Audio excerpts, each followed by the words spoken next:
Welcome back. Signal versus noise. Gentlemen, what's going on? Michael, Brian, Liam, how are you doing? What's up, fellas? We're live. We're back.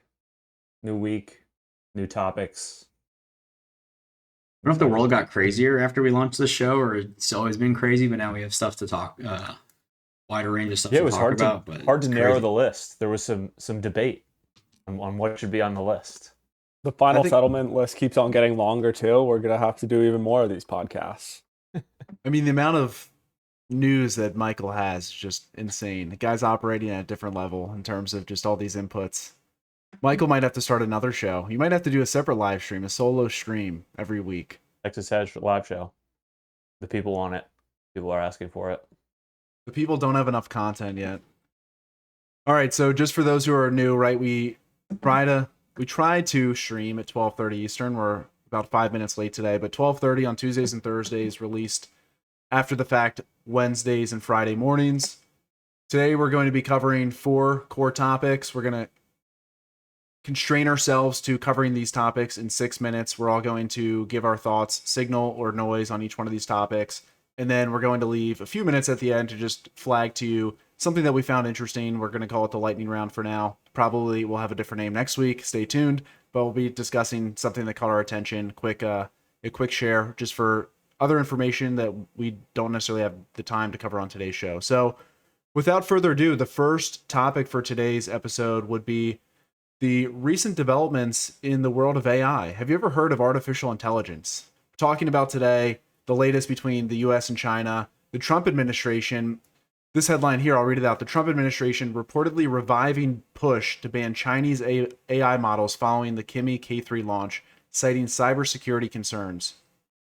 Gentlemen, I would love for one of you to start, just because I know you've already had some thoughts on previous shows, and there's even been some new developments just in the past 24 hours. So maybe, Michael, if you want to tee it off here, give us your thoughts on just overarching and then dig into signal versus noise. Like, what should we actually be paying attention to as it relates to this latest development?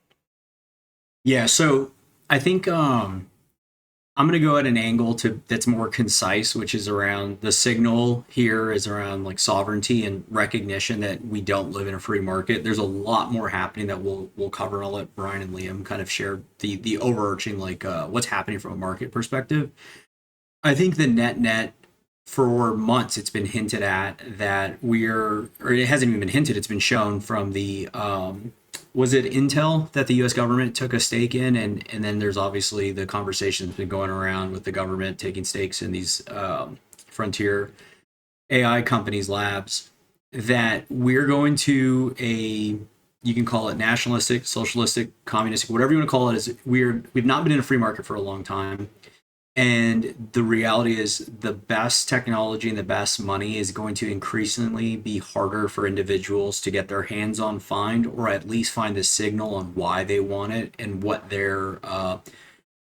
barriers are being put between them and the things that they need to thrive in a digital world. That the notion of these platforms, specifically Kimi, the other Chinese model manufacturers that are producing superior intelligence at a fraction of the cost of the frontier labs in the US, and the idea that the US government wants to either ban via national security issues, whatever you want to call it, while other large corporations like Microsoft is referencing, it was reported that they're going to start to leverage it for some of its Office suite, should give everyone pause of like what's happening here and what is a slippery slope we're going down and how do I protect myself from it. Because there's a number of like second, third order things we can pontificate, and we will talk about and theorize why they're happening. At the end of the day, this is coming. And you want to be prepared for that, and you want to really do your research and understand how to protect yourself.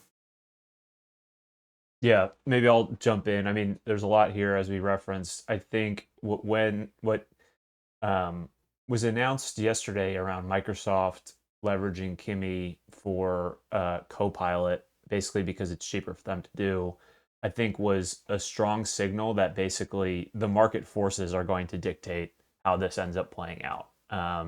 If companies, if individuals get more value from a Chinese based open source model, they are going to try to use it. it's very difficult to proverbially ban these things because they are more open. You can fork them yourself and use them. And then, yesterday there was this headline that we're looking at here around like, well, is the US going to ban these models? Bessent today walked it back a little bit. He said, we're pro open source, but we are going to look into basically IP theft. So the insinuation there is that if Kimi or DeepSeek is basically taking the US frontier models, distilling them, and then basically, putting them out in the open for cheaper, then maybe the US government has a problem there. And so I think, we referenced this before we hit record, but this is a fluid situation. Even the government doesn't really know what they're doing. Everyone's kind of flying by the seat of their pants.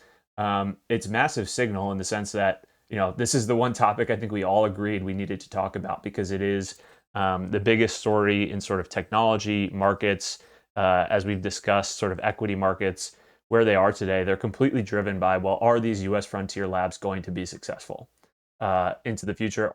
Is all of the CapEx, all the debt that they're accruing, are they going to achieve some ROI in the future that makes all of that worth it? If they're getting undercut by these open source models out of China, like that is a potential problem for that story and that narrative, for equity markets, for tax receipts, all the things that are downstream of this bubble, effectively. Whether you think it's a real bubble or not, whether you think it's sustainable or not, this is a super important story. And so I would say this is massive signal. Not that I have a crystal ball into how it's going to play out, but it's something that you need to be paying attention to for sure. Yeah, I mean, I would just go real quick here because, Brian, I think you distilled the most signal so far on the last minute or so of what you just described, right? Because ultimately, the analogy that I would make here is that you have these companies that have insane valuations. You point to the incentives where it's like, okay, well, these companies, there's a lot riding on these companies being successful, entering public markets next year. And then for competitive businesses to come out of China and be able to produce a similar product, or perhaps in some cases an even better product at a fraction of the cost, is going to put a lot of pressure on these valuations. And there's so much just beyond the valuations of these companies, but the whole idea behind the productivity boom and this growth miracle that so many think is going to come from AI. I think it's really, there's going to be a ton of pressure to compete here. And it's ultimately going to, I think, one of the interesting analogies here is from a SaaS perspective, almost what you're describing with China doing with their AI models is what people are doing now with vibe coding, right? And so this is just the nature of where technology is going. It's getting so much cheaper to produce things at the margin. And I think it's just something worth paying attention to because ultimately we're operating at a global scale here. And I agree with you. Whoever is most competitive in the price is going to win over the longer term. Completely agreed. I think just looking at this headline citing cybersecurity concerns about AI for Kimi is mostly noise. Offering the ability to download the weights and have more eyes on the actual project will allow for more security bugs to be found, etc. And so allowing for open models to proliferate should be a net good thing. There is, signal that IP theft, especially if you are a U.S. consumer or business, that if you probably shouldn't be using the API, especially with sensitive information, to be sending that to data centers overseas, and that other countries can use it to train their future models as well as potentially do whatever they want with your data. And then the last aspect is it too that there's been a lot of screeching that OpenAI, Anthropic, etc. won't be able to train their new models off if there are other dumping of free or very low cost tokens from China. I just don't necessarily think that's true. That's essentially saying that nobody's going to do research and write books if libraries make books free for people to use.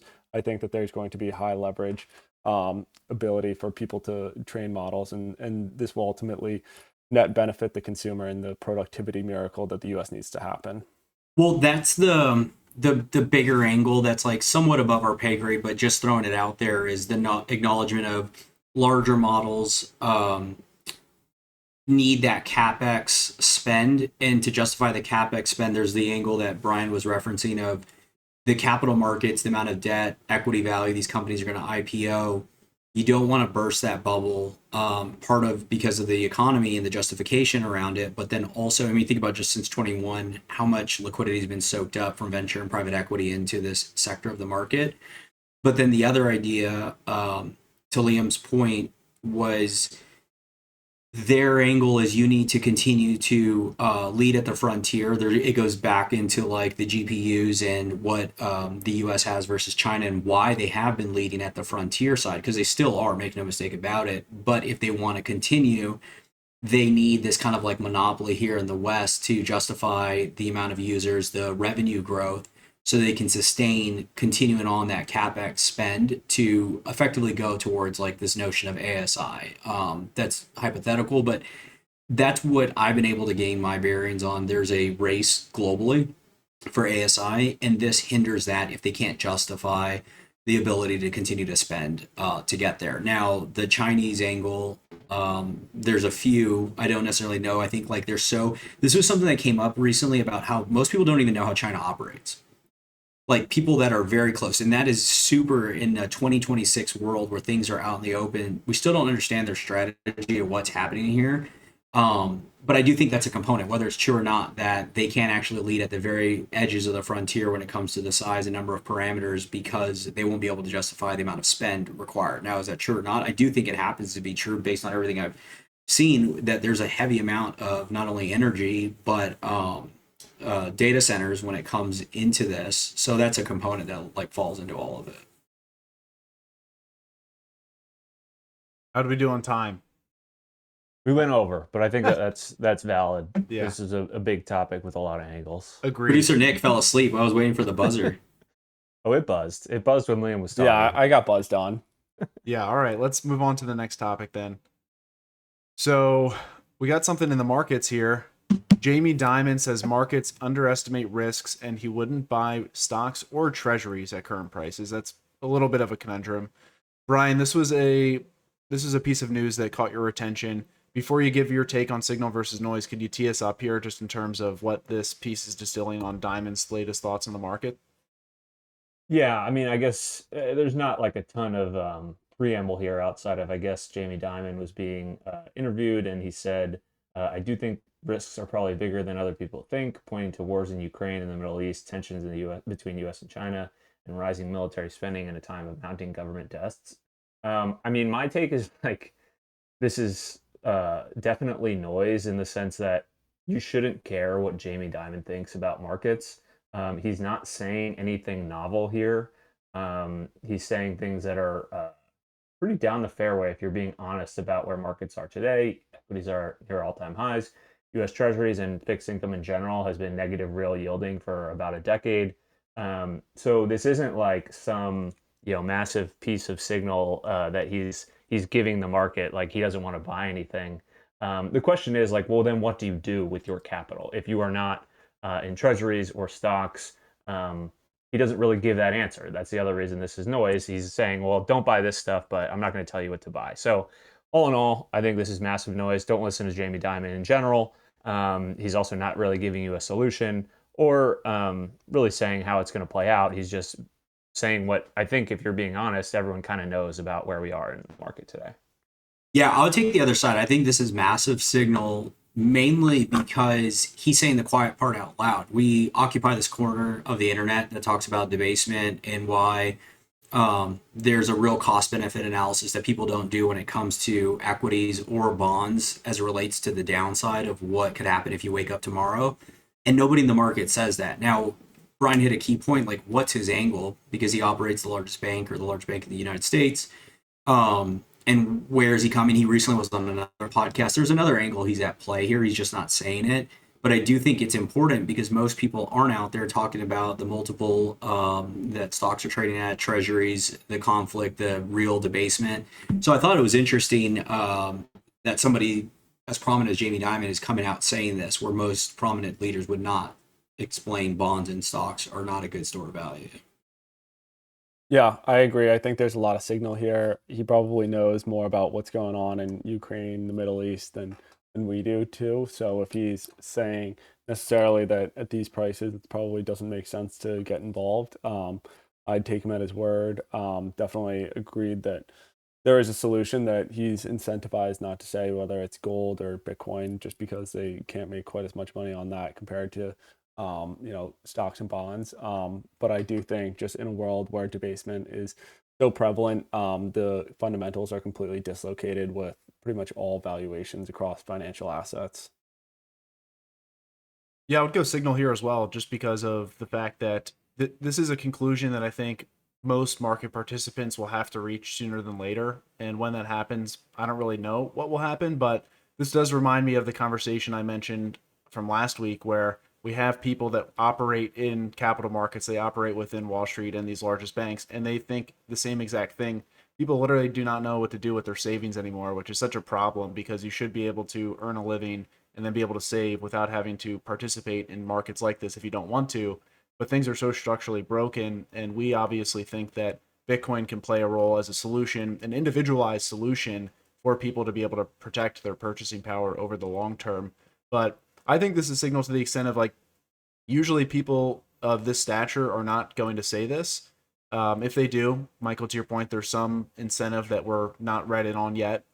Perhaps it'll become obvious at a later date, but this is just something that more people are going to have to wrap their heads around. Like, where, in this day and age, how do you actually preserve your capital? Are you going to continue to buy things that just net you worse purchasing power over time, i.e. US Treasuries? Or are you going to put all of your faith in multiples that don't make sense, fundamentals that don't make sense in the equity markets either? Some people may take the side of, well, stocks will go up because of the incentives, and I largely agree with that over the long term, but there's another camp as well that people just will funnel their savings into the stock market just because they perceive, well, if the stock market collapses or there's a major failure in markets in the US, then, like, I might as well go down with the ship, for lack of a better word here. So I'm not entirely sure what the real tell or the read is behind the scenes, but man, I mean, I think a lot of people are going to come to this conclusion over the next 5 years or so. I know it's wishful thinking, but it'd be nice in 6, 12, 18 months. We find out that JP Morgan ends up being one of the biggest shills for gold and Bitcoin, and trying to get ahead of it. I think, yeah, I mean, I don't know if I would put my faith in that, but I could imagine a world where, Michael, I know you're paying quite a bit of attention to Clarity Act, and if that were to pass and then there were some other catalysts behind the scenes, and then you have companies like this that were positioned, kind of already had seeded the narratives about, okay, well, there's a lot of risk in these markets, and now we have a new market that you can participate in. That could make sense, but I'm not quite sure that that's playing out just yet. All right, so I'm on the island as this is noise. I'm among a bunch of Jamie Dimon stans. That's okay. I mean, the only thing I would point out is, like, he's not calling out debasement specifically. I think, he's talking about deficit, fiscal spending, but he's really talking about, like, wars and, markets underestimate risk. It's like, well, markets always underestimate risks. Like, that is what financial markets, when you're thinking about equities, like, there's some amount of risk you're taking because there's always underlying risks. So I guess my point was, like, this isn't some, like, massively novel take, because we've been at, the war in Ukraine's been going on for a long time. There's been tensions in the Middle East. The deficit's always been a problem. He didn't say this a year ago. He didn't say it 2 years ago. And if he had said it then, like, stocks went up since then. So I don't think there's actually a ton of noise or a ton of signal in what he's saying here. Well, it's clear you find it noisy. You've made that. Yeah, I mean, we got to transition, but he said at current prices. He's still referencing, like, the prices, and I don't think anybody would disagree over a long time horizon or even months, stocks will go up. It's just, do they go up in real versus nominal returns? And it feels like that was embedded into this, independent of geopolitical. He's calling out that fiscal risks as well, which, to your point, haven't gone away. I think it's just where we're saying signals, the fact that somebody of this stature is saying it out loud. Fair. Bunch of diamond stands. Satoshi, is that what he said before? Satoshi is going to pop up? Yeah. All right, so here's the next topic we have: the World Cup, gambling, and inflation. So I'm going to read this viral tweet here from Michael Tanguma. 2020 was the event horizon for hyperinflation. The money crossed a line and has not come back. The same trophy, which he's referencing the World Cup trophy, 3.75 kilograms of gold for 50 years. It held nearly $150,000 for a decade, and since 2020 has gone vertical to about $500,000, $550,000 and climbing. This is actually a great chart. I had not seen this one yet before, Michael. So Give us your take. First of all, did you watch the World Cup at all? And then second of all, what's your take on just the topic of the World Cup? And if you want to tie in inflation and gambling, please Probably feel get free. probably get a lot of stuff for this, but I saw somebody post yesterday like my goal this year was to watch. Somebody posted no World Cup footage or video, and my goal next World Cup is to watch negative World Cup footage. So I'm in that camp. I didn't see clip. I actually watched a couple minutes of the U.S. deal, and then I was wondering what I was doing. So this was from our friends at Blockworks. There was a few good charts just to call out. Outside of the one that's on the screen, they were showing the FIFA World Cup prize pool from 1982 was close to like, I don't know, $10 million. And this year it was up near $1 billion. I think it was like 800 million on the chart. And then the other one was the average English football player was 24,000 pounds in 1985. And right now it's 3.5 million pounds in 2025 or 2026. And then obviously this is the gold. I just think that this ties into really what's happening from a global perspective, inflation, and then there's the other side of it, which was a crazy amount of volume and impressions across the trading apps, whether it's the prediction markets or just traditional betting applications here. And you saw that there was a huge decline post World Cup. I know Brian and Liam track this closer, so they'll share some of the specific stats if they have them. But I think the main point is the dollar's fundamentally cooked and the market's waking up to that. I mean, when you look at a chart like that, and it's really that post 2020 that I don't think there was ever any coming back. And most of the market's not necessarily pricing that. And then what are all the downstream effects, whether it's the amount of gold in the World Cup trophy all the way to, salaries, or just what does that behavior incentivize when it comes to gambling? Yeah, I mean, I can go ahead and jump in. So, Michael, like you, I did not watch much of the World Cup at all. I did catch 20 minutes on Sunday, but that's about as long as I could hold my attention for the finals match. And I did notice the rampant amount of Kalshi ads, actually. So much to the extent I was at my in-laws' house, and we were watching together for a little bit, and my mother-in-law was like, Kalshi, what is that? And then I proceeded in that 20 minutes or so I was watching, the commercial came up, and it was, of course, Kalshi, and it was like all over the place. And so I think there were millions and millions of people that were just introduced to prediction markets for the first time. And, what better way to take your hard-earned money and not be able to buy into, stocks or bonds at extreme valuations, not understand Bitcoin? You might as well just put it into Kalshi, and you should start gambling. And so it's interesting just to see the insane amount of growth in this industry just relative to a few years ago. And then I totally agree with you. This, maybe it's a little bit noble that FIFA still has the same amount of gold in the trophy for all these years, and maybe that's a testament to, they're doing, they have some amount of integrity in that sense. But it is crazy to look at this chart over the past 100 years and see the trophy has not changed at all, but the units at which it's measured have just pretty much gone, printed into oblivion. It's essentially monopoly money. So, yeah, I mean, kind of a sad state of affairs between those two things. I really feel for people who haven't really found a way to, or a solution to, kind of circumvent all of the societal collapse and the monetary collapse, and haven't found Bitcoin or another viable solution that works for them just yet.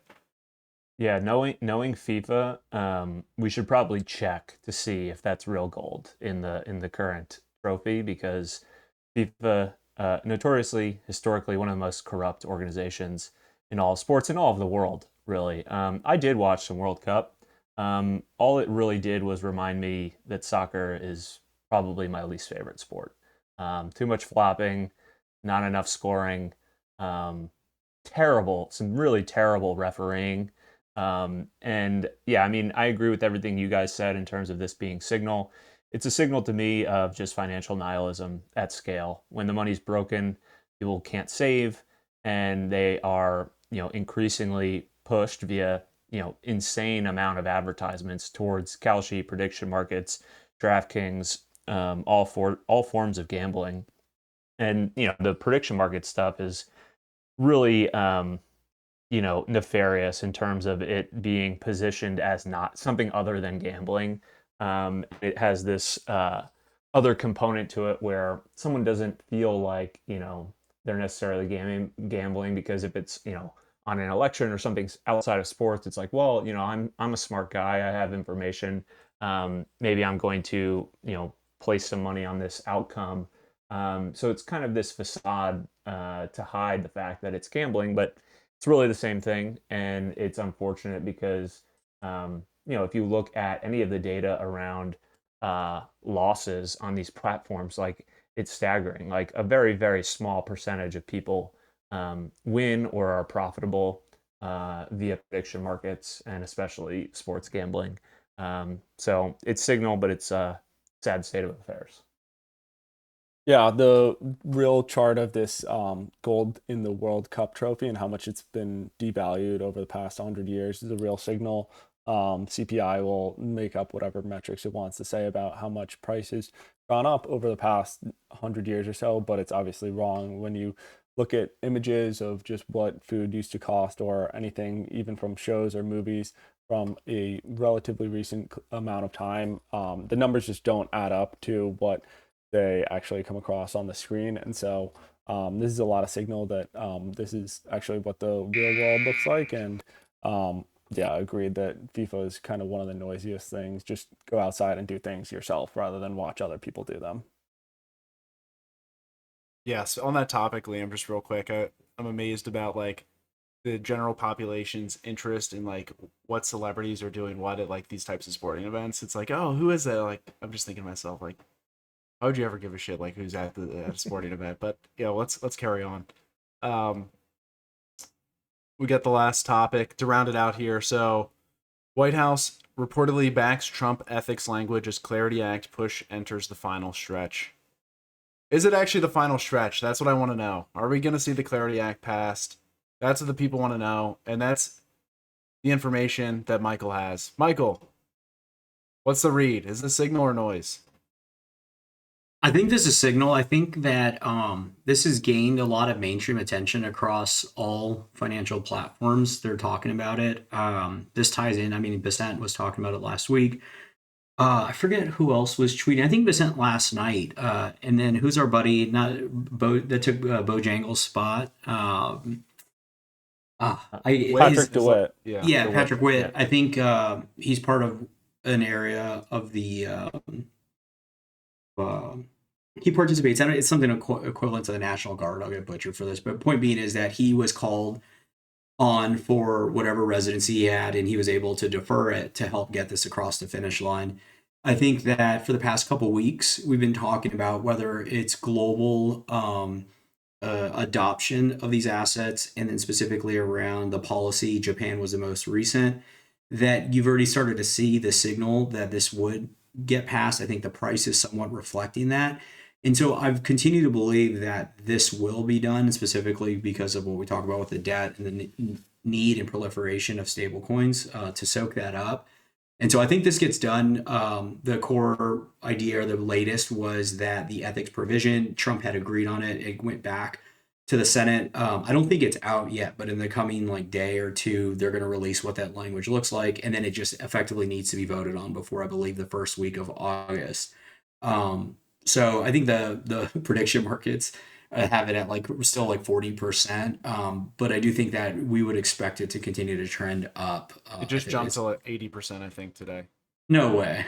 I thought I saw something to that extent. I think it's still 50, but it was down at 30. Yeah. And now it's in the 40s. Maybe it wasn't for the 40s. final. It could have been not for the final passage. It could have just been some intermediate. So it's up to 43%. I mean, I think the net of it to round it out is, I think this is super important because it's one of those inverse buy the rumors, sell the news, in that nobody was expecting it. It's kind of fallen dormant in the mainstream narrative, and we've understood, again, when you go back to Schwab, Vanguard hiring a digital asset expert, different firms across the board integrating digital financial services, that if this passes, I hopeful, wishful thinking, but I also expect it. I would put betting that we're going to have a pretty exciting end of the year, specifically fall of 2026, because in the same way we didn't get a traditional bull market in Bitcoin, we didn't have a traditional bear market in what has historically been a 70-80% drawdown.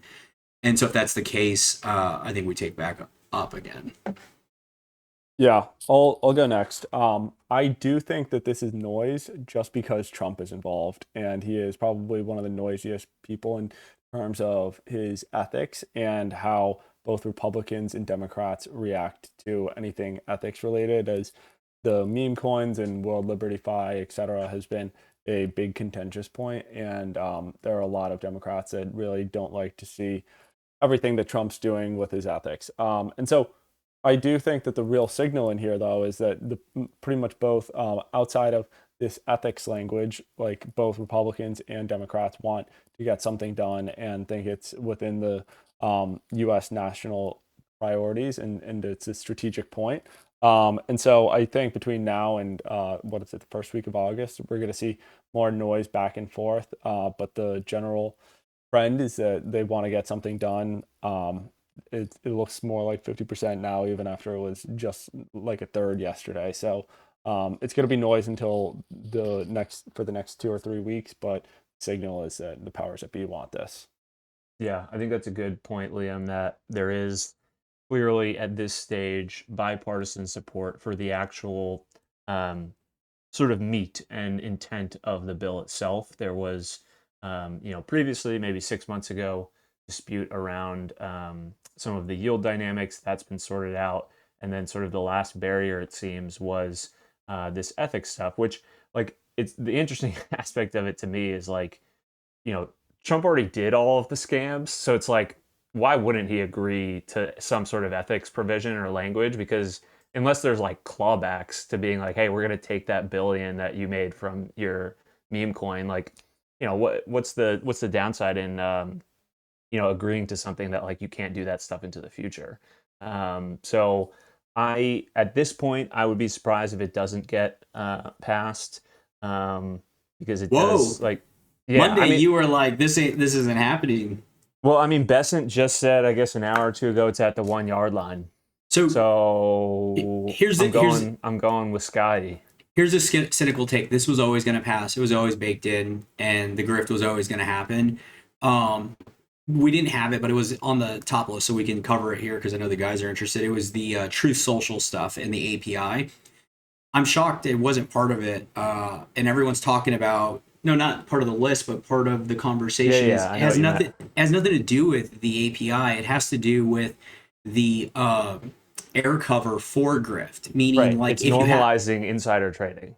Well, no, not even necessarily that. Maybe that, but more of the angle of like whatever $1 million checks are handed for the API is how you justify taking that, which goes to another level of like, how is it part of this bill that there's an ethics provision, but then in other parts of the market, he's allowed to operate True Social and then his tweets are tied to capital, So then if you go full circle, then you're like, well, this was always just like a theater versus actually signal. But anyway, that's the angle. When I first saw the Truth Social stuff after seeing all of the World Liberty, was less around, oh my God, they're doing this, because nobody's on Truth Social. Like, it's not like this platform that has a bunch of users, mostly bots. I think they have data on that. It's more of you just justify the ability to charge people tens of millions of dollars to access this, and then that's how you line your coffers as a politician. Yeah, crypto is down too bad. Trump's like, they're too poor now. He's moved on to other scams with richer people now. Yeah, the equity markets are nice and frothy. Yeah, exactly. I don't have much to add here. I'm going to say it doesn't get done, though. Mostly just out of not wanting to be disappointed. I've just been so disappointed the past 2 years. Well, it's bullish for Jackson because he's working to escape the permanent underclass. And I think if we get this Clarity Act, I do feel pretty strongly we're going to have a pretty exciting 24 months in this industry before they pop it all. And if that happens, everyone that's holding Bitcoin or interested in this space is going to have a nice next 1 to 2 years. All right, so how do we do this lightning round? This is something that Michael, you came up with. Originally, the show was 5 topics, 5 minutes each, but we're adapting, as you can tell. And so I want to get people involved, provide feedback, let us know what's working, what doesn't, what are you interested, what are you not interested in. The idea for the lightning round to round out the show today is each one of us can just share something that caught our attention and just riff on it real quick. And if anyone has a reaction, feel free to add it. But Michael, am I accurately describing the purpose of the lightning round? Yeah, I think the core idea is it's a noisy world. There's so much content out there, and so we're all, diving into an insane amount of research, podcasts, etc. And so if we highlight something that we're paying attention to across, the internet, the interweb, you might find it valuable. The one that I had most recently was the podcast, The Diary of a CEO. There was the OpenAI whistleblower. His name's Daniel. I won't pronounce the last name. Daniel Coca, whatever. But he really outlines, I think the most interesting signal you can find in AI is find the people that were at the labs before. Across the board, if you're investing or joining a company, you should look at those individuals because a lot of those individuals have been at the inside of what's happening. That happens across sectors. It doesn't matter if it's digital assets, traditional tech, that once you're an employee, you can see where the angles are, you can see where opportunities are. This guy was on the other side, which had took the black pill on what they're racing for and just breaks it down. So I think that would be highly interesting for individuals that want to get outside of the traditional noise of mainstream and East versus West, and actually what is at stake and what are they gaming for.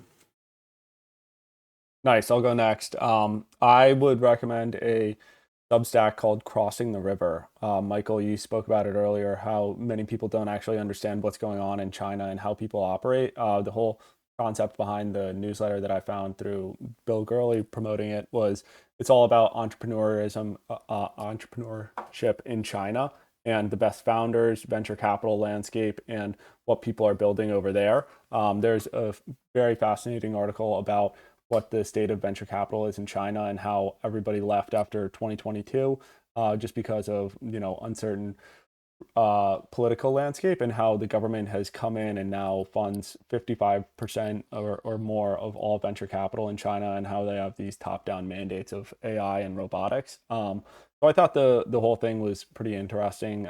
You could go through them pretty quickly, and I honestly wasn't super familiar with the topic, and so would recommend people to check it out.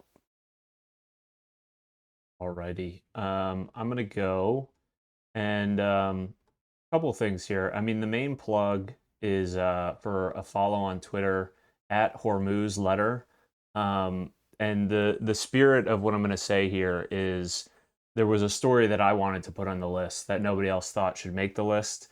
And that is that the Strait of Hormuz is still closed. And so a few data points here. The number of ships crossing the strait is back to levels consistent with the pre-MOU, so the memorandum of understanding from a few weeks ago. Passage sort of spiked back up a little bit. We're now back down to basically no ships passing through the strait.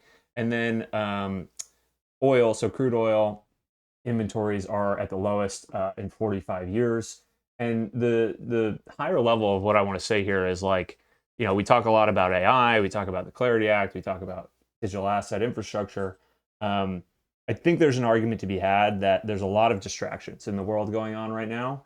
And at the end of the day, we are at war, and the Hormuz is closed, and the world is constrained for energy and oil at a time when, as we talked about with all the AI, CapEx, infrastructure, we need more energy than we already have, and we're being constrained by these activities and the tension. And then if, just an hour or so ago, that handle that I mentioned, Hormuz Letter, tweeted out, breaking, at least 8 oil tankers have aborted transit through the Bab el Mandeb Strait. So this is a separate strait following the Houthi naval blockade against Saudi Arabia. So this is a separate strait. Did you just create a topic? Did you just create a topic, or were you just going to tell?